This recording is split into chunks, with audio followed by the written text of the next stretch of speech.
Buddy, hello Gravitrons. I'm more gravity. Let's play chess.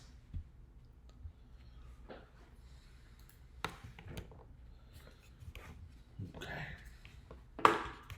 Play a slower time setting than usual today.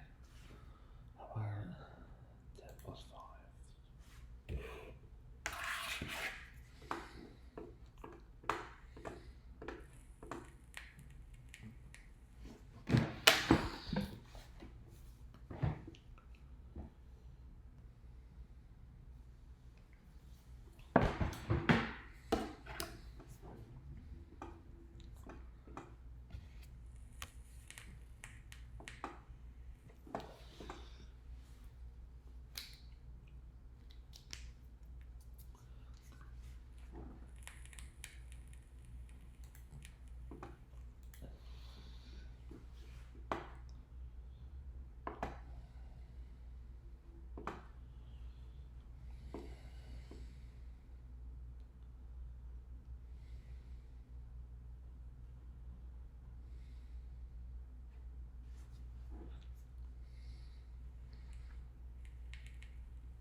first win of the day.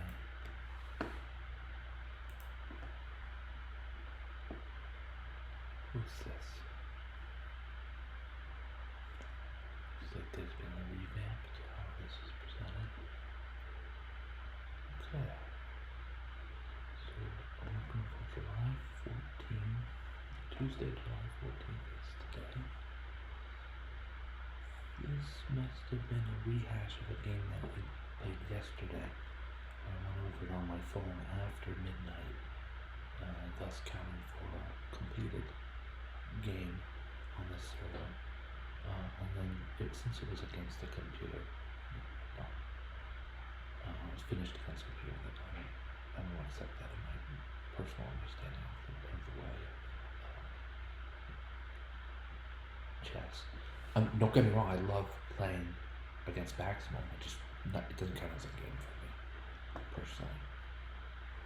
I respect the view that maybe it could count as a game. So, on we go to July 4th. All of these, I believe, I played during this session.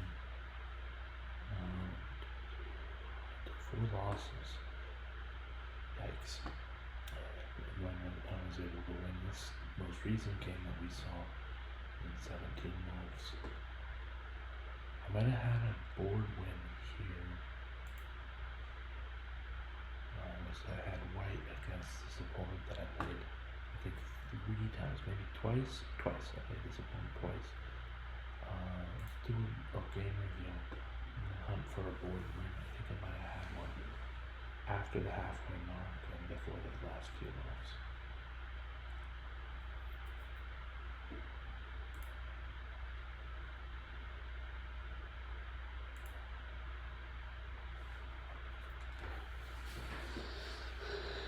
Let's go. Might as well review the game I won.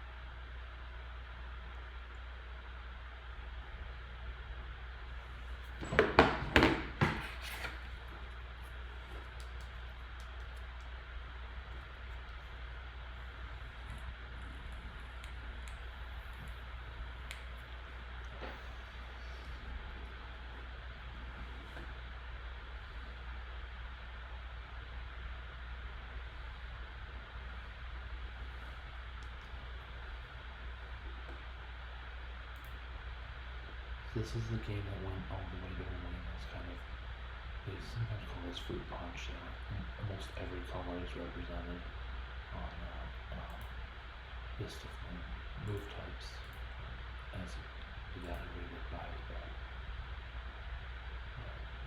computer. It looks like I missed a win here. White has a win. Presents me with a win after pawn to x7. I think it's from time.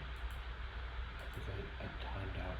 Well, almost. Okay, I played king c5 first and then timed out. But this is a win because black has control of the queen in the square.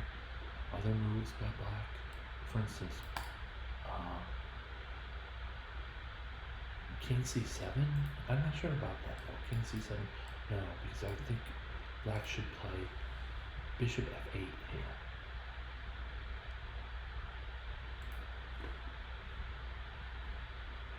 So let's go ahead and play this out. We're going to play bishop f8 and see if I can close the win for black here.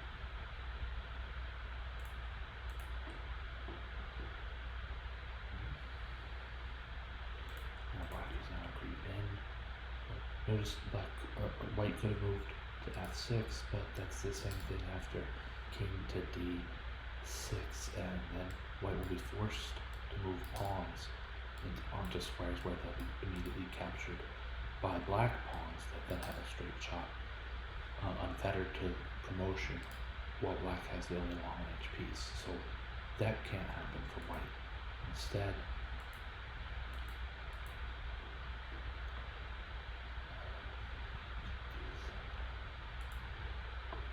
instead of white goes to f4, and black is probably best off. It actually doesn't really matter, but king e6 shows the idea a little bit better, perhaps.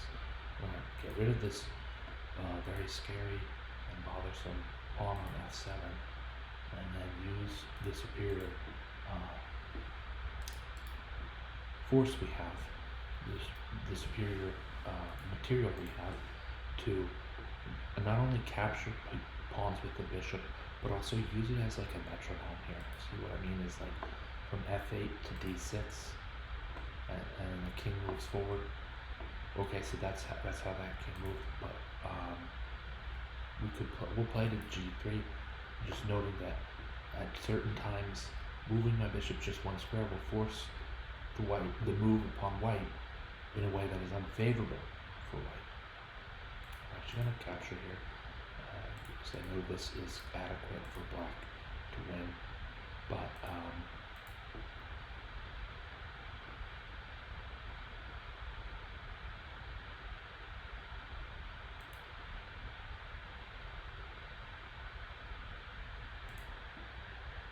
make this super crisp, super clean for black. Get rid of the enemy pawn. Why not play h5 if he more likely person would play king takes g6 and march the pawn all the way up the board.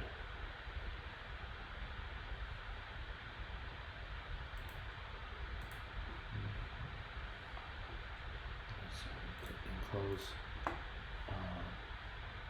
white's king.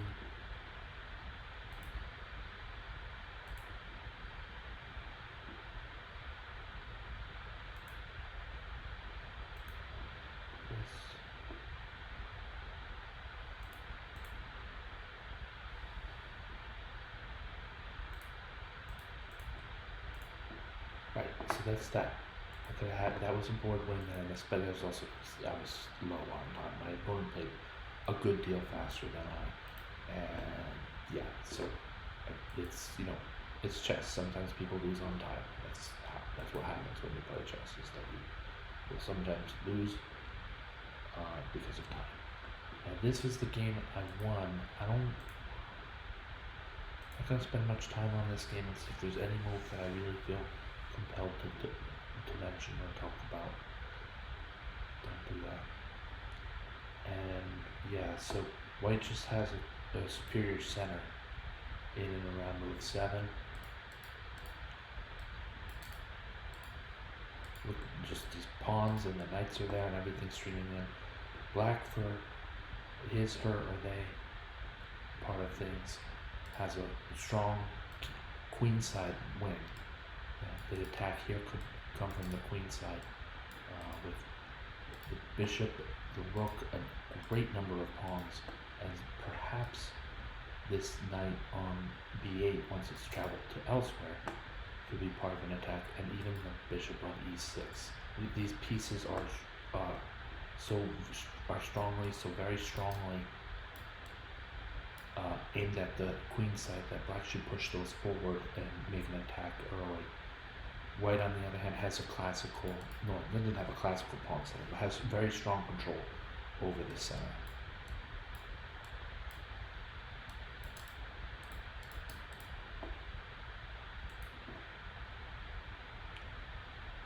Pawn to b3, bishop b4. It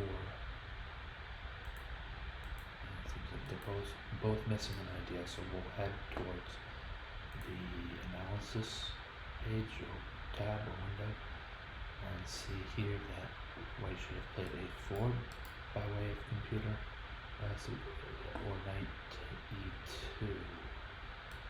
Okay, but you see these moves are both great moves for, in this one, developing a knight. You can't just sit there all game. And on a4, getting things going. Butting heads with black's queenside strength by pushing the issue. International master Josh Waitzkin instructing on Chessmaster 10, I think Chessmaster 10 Grandmaster Edition. I'm sorry, but I'm not sure which Chessmaster it was. One of the most recent ones. One of the 10s. It says accelerate your opponent's plans. A4 is clear something. I want to clear this board because it's crowded. Pawn to A4. Right? We're gonna accelerate it. We're gonna accelerate our opponent's plans. Something has to be done about B5. If black pushes forward, then white develops pretty much with tempo on the C4 square and gains a pawn in the process. Accelerate your opponent's plans. Pawn to B3. So that's kind of the idea that was missed by pawn to B3. I like pawn to B3 because I thought, well, to be honest, I'm not sure I judged the strength of black moving to C3 right away. If I think I looked at that with clear eyes, I might have played otherwise. But the idea was after pawn to B3 we played bishop B2. There's enough power against C4 here that we can wrest control over a lot of this. The issue I'm seeing is, and yeah, I see that that torch 4 light is echoing this sentiment. That pawn to C3 by black is just can't really be met well. My opponent missed the opportunity to play C3 and instead played bishop to B4, and so pawn at B takes C4, and some exchanges that I coordinated better than my opponent. But note that even after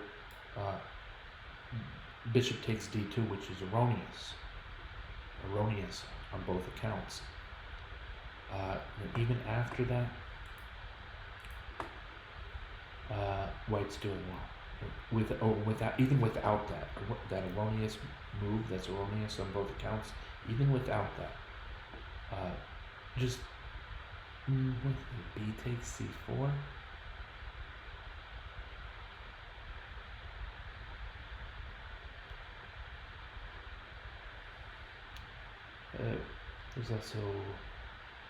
There's a number of moves here. Most of which are, it looks like the top two out of the top three moves by engines include the response knight to E2, whether it's B takes C4 or something else. White is doing well anyway. There's enough power concentrated against C4 to make it through.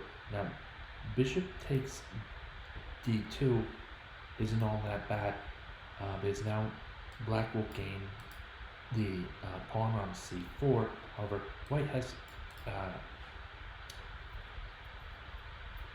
developed with tempo, and even after B takes C4, rook to C1 is the point. Rook to C1, and now there's just too much firepower aimed at C4 for this one bishop on E6 to protect the black pawn that would be there. This is the type of game where a swing of one pawn, one direction or the other, could make a big difference. Depending, if the game continues to play tight, then yes. F takes C4, gathering the pawn. There's nothing wrong with that. Not F takes C4. Bishop takes C4, gathering the pawn, and then bishop takes C4 wasn't necessary, but it's not all that bad. Just sort of clearing the area. Maybe black didn't want to create an Isolani on E6. I don't blame him. So bishop takes C4, rook takes C4, and pawn to C6 kind of patches things together. It's not clear that that's going to hold. Bishop B4 was a mistake. Like both of the top two computer moves I like a lot. King to E2, showing that this the king doesn't have to castle to be safe on E2. Is safe from the eventuality of a rook on the second rank. What I don't like about king to E2, I'd say though, knight to h3. What? Well, what do you mean? That's two different moves. Well, it's king to e2 blocks knight to e2, which is really where this knight belongs. So I'm going to say that the better of the top two moves suggested by Torch for Light, the better the top of these top two moves in human play is going to be just f4. Move the pawn to f4. We can recreate this also pawn chain one square ahead by playing g3 later. It doesn't stop development to e2. The king can figure out his position at some other point in time when not currently under attack. So I like this move by Torch for Light, pawn to f4. It's not what I played, but I saw the opportunity maybe for outpost, for a bishop outpost on d6. So between that and attacking an equal value piece with a material lead, I do have a 1 point material lead, then that spoke to me by way of bishop to b4. 5, we'll just move to a really awesome outpost. Thought I might be creating some tension here among pretty much these 5 pieces, maybe the pawn on a5, though not quite as certain. And I would say, I'll see where it leads, and it leads right away to boon for white. Excuse me, a boon for white, capturing on b8, and that's a full piece. And after kingside castles.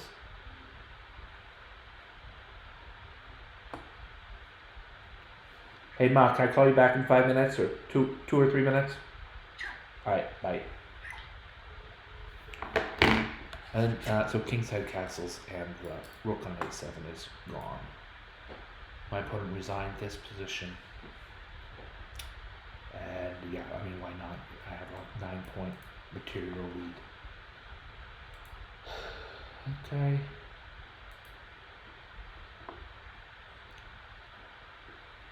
So we're just I'll finish this out in practice, and I'll say that that's it for today's broadcasting session.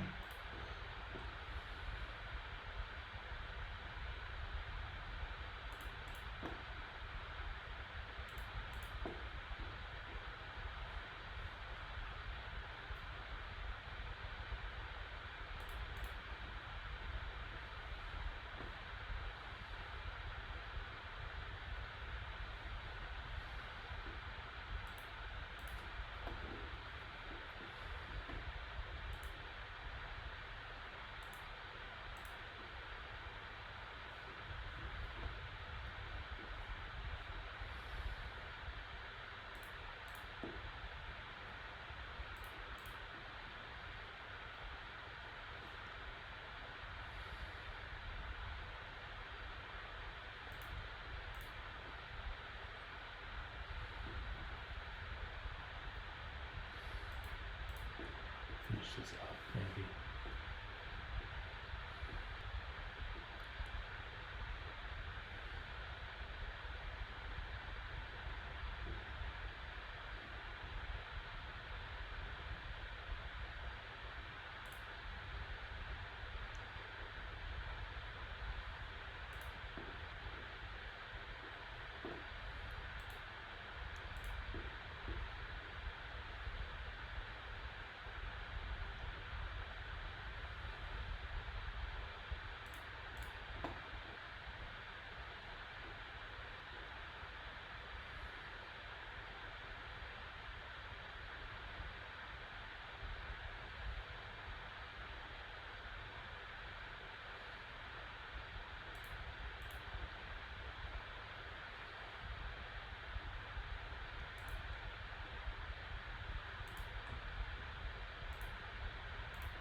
This is a thematic way to force a trade of rooks.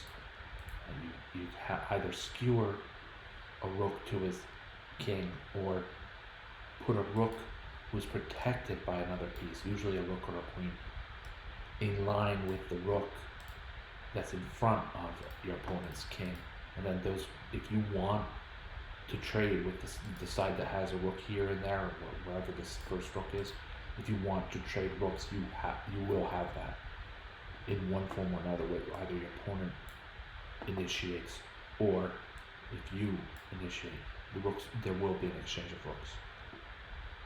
If both players, if neither players want to, then they can kind of both skirt out of it. But if white wants a trade of rooks in that position, like this, like when you see the two rooks in a column like this, they kind of look like columns already.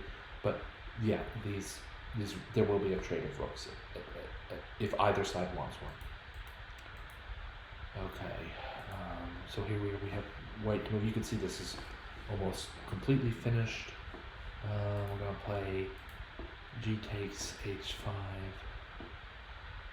and by the time my opponent gets there, so he's looking mostly for stalemate spots. So here I'm spotting squares where black's king on e3 may go freely. These three squares are all available before my turn. Now after my turn, they're all still available, so white doesn't run the risk of stalemating with superior force, which is very frustrating when that happens. We see now that the C8, you really only need one available escape square. C1 is available to black, and I'm going to play queen to e5. And now notice that there might be a mate in one. Maybe there's no mate in one. I just see now out of the thing here, whatever it's called, the evaluation bar. It says M1, that means mate in 1, M5, mate in 5, and so on. Now, queen to C2 checkmate. Let that analyze. I'm gonna actually sign off while it's doing that. I had my mom a call, so thank you so much for watching. Thank you, Gravitrons. I'm more gravity. Have a great night.